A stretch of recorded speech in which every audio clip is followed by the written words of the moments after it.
custody. She died less than 24 hours later from dehydration and shock. Hillary Clinton tweeted, "What's happening at our border is a humanitarian crisis." The Washington Post. Girl 7 dies in Border Patrol custody. USA Today. Migrant girl dies of dehydration in Border Patrol custody.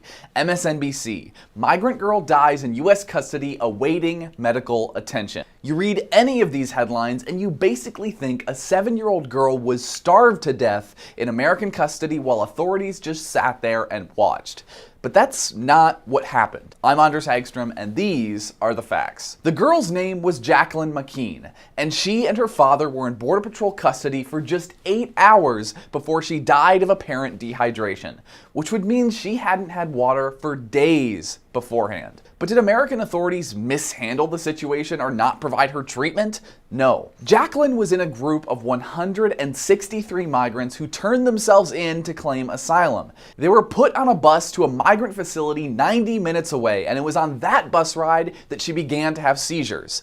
Medics did everything they could on the bus, then she was airlifted to a hospital where doctors simply couldn't save her. This is not a story of a crass and evil Border Patrol as mainstream headlines are leading their readers to believe. In fact, MSNBC went so far as to basically lie and use Obama-era footage to make it seem like Trump's Border Patrol intentionally dehydrates migrants. One of the issues was dehydration. We're going to show some video, which you probably can't see just the way that you guys are on a live view camera right now. But there's video of Border Patrol agents dumping water on the ground, water that was meant to be left for migrants. This is from the Tucson-based aid group,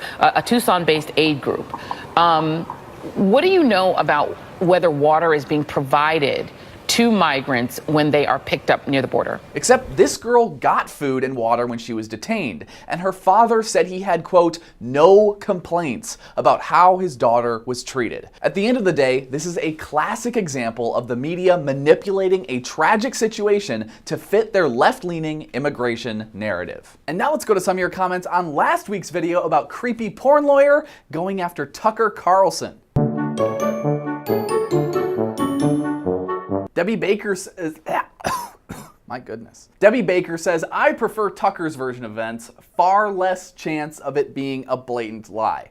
This is actually true. So Creepy Porn Lawyer is saying that Tucker Carlson basically went and attacked this guy at a Virginia country club because basically Tucker is racist, is basically the argument, when Tucker says, actually, this guy insulted my daughter, called her a whore, and a C-word, and obviously Tucker was mad.